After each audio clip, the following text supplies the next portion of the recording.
Hi, நான் doctor Azmi Soundarya. நான் consultant radiation oncologist. கேன்சரோட number ஒவ்வொரு வருஷமும் இன்க்ரீஸ் ஆகிட்டே தான் இருக்கு. ஸோ இதை பற்றி பேசுறதுக்காக நம்ம கூட டாக்டர் வினிதா இருக்காங்க. இவங்க மெயினாக ஃபோக்கஸ் பண்ணுறது ப்ரிவென்டிவ் ஆன்காலஜி பற்றி. Welcome ma'am. Cancer and vaccines. So எந்தெந்த கேன்சருக்கு வேக்சின் யூஸ் பண்ணலாம், கேன்சர் வந்து வேக்சினால் ப்ரிவென்ட் பண்ண முடியும், அதை பற்றி கொஞ்சம் சொல்லுங்கள். ஸோ நிறைய கேன்சர்ஸ் இருக்குது, பட் நிறைய கேன்சர் வந்து ப்ரிவென்டபிள் கூட. அது வந்து நம்ம early screening, early detection, early treatment இருந்தால் அதோட அவுட்கம் கூட பெட்டராக இருக்கும். இப்போ என்னன்னா நம்மக்கிட்ட வர பேஷண்ட்ஸ் வந்து ஆல்ரெடி நிறைய ஸ்டேஜ் எல்லாம் கிராஸ் பண்ணி ஃபைனல் ஸ்டேஜில் தான் வராங்க. அந்த டைமில் வரப்போது என்ன ஆகுது, அவங்களோட ட்ரீட்மெண்ட் அவுட்கமும் ரொம்ப குறையுது, அதே மாதிரி காஸ்ட்டும் ரொம்ப ஜாஸ்தி ஆகுது. ஸோ நம்ம வேக்சின்ஸ், நீங்கள் சொன்னது வேக்சின்ஸ் ஸ்பெசிஃபிக்காக நம்ம பேசணும்னா ஹெச்பிவின்னு ஒரு வேக்சின் இருக்குது, human papilloma virus which causes cervical cancer. So இது சர்வைக்கல் கேன்சர் மட்டும் கிடையாது, நிறைய வேறு கேன்சர்ஸ் கூட இருக்குது. ஸோ இந்தியாவில் வந்து நிறைய வெரைட்டிஸ் ஆஃப் வேக்சின்ஸ் வந்திருக்கு, சர்வைக்கல் ஹெச்பிவி வேக்சின்ஸ்.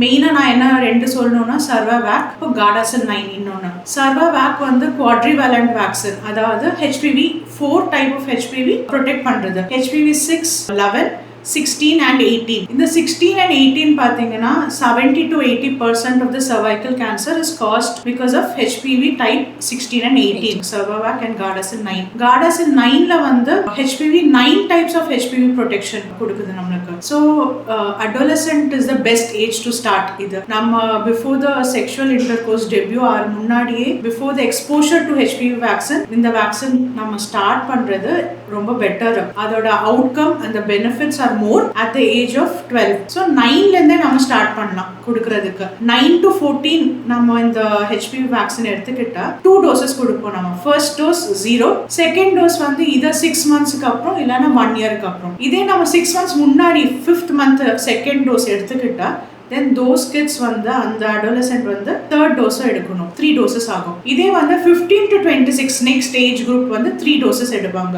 0 dose, அப்புறம் செகண்ட் மந்த்ல இன்னொரு செகண்ட் டோஸ், தேர்ட் டோஸ் வந்து 6th monthல. ஸோ இந்த மாதிரி இது 9 to 26 மட்டும் இல்ல, டில் 45 ஏஜ் வரைக்கும் நம்ம கொடுக்கலாம் இந்த வேக்சின். ஏன்னா அவுட்கம் வந்து better before the sexual activity, but new infection of HPV prevent பண்றதுக்கு வந்து இது பெட்டர். ஸோ காடாசில் 9 பார்த்தீங்கன்னா 9 ஹெச்பிவி டைப்ஸ் ப்ரொடெக்ட் பண்ணதுன்னு சொன்னல. ஸோ சர்வைக்கல் கேன்சர் அது வந்து 16, 18 ஹெச்பிவி டைப்னால வருது. அப்புறம் genital wards, oral warts, oropharyngeal cancer, anorectal cancer, vulval cancer இதெல்லாம் கூட ப்ரொடெக்ட் பண்ணுது.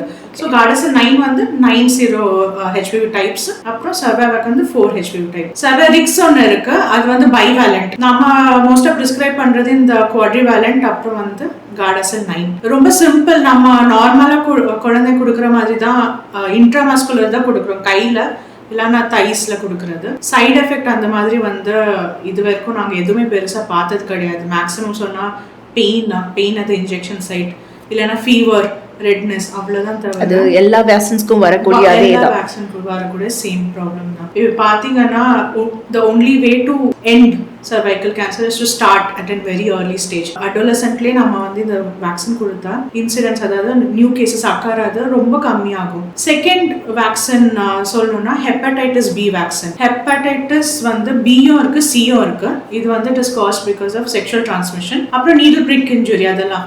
ஸோ இதெல்லாம் வந்து லிவர் ஹெச்சிசின்னு சொல்லுவோம், ஹெப்படோசெல்லுலர் கார்சினோமான்னு சொல்லுவோம். இந்த கேன்சர் ப்ரிவென்ட் பண்ணுறதுக்கு யூஸ் ஆகிற வேக்சின் ஹெப்படைட்டிஸ் வேக்சின். இந்த 2 வேக்சின் வந்து கேன்சர் ப்ரிவென்ஷன் யூஸ் பண்ணுவோம். ஸோ அதே மாதிரி சர்வைக்கல் கேன்சரோட பாப்ஸ்மியர் ஸ்க்ரீனிங் நம்ம 21 இயர்ஸ்லேருந்து ஸ்டார்ட் பண்ணி ஒரு 65 இயர்ஸ் வரைக்கும் பண்ணுறோம். அண்ட் எவ்ரி 3 years இந்த பாப்ஸ்மியர் ஸ்க்ரீனிங் பண்ணுறோம். அண்ட் 30 இயர்ஸ்க்கு மேலே ஆக போது ஹெச்பிவி கோ டெஸ்டிங் பண்ணுறோம். பாப்ஸ்மியர் அண்ட் ஹெச்பிவி சேர்ந்து அது பேர் கோ டெஸ்டிங். ஸோ நிறைய பேர் கேட்குறது, ஓகே நான் பாப்ஸ்மியர் டெஸ்ட் பண்ணிகிட்டே இருக்கேன், ஹெச்பிவி டெஸ்ட்டும் பண்ணிகிட்டே இருக்கேன், அப்போ நான் வேக்சின் போடணுமா அப்படிங்கிற ஒரு கொஷின்.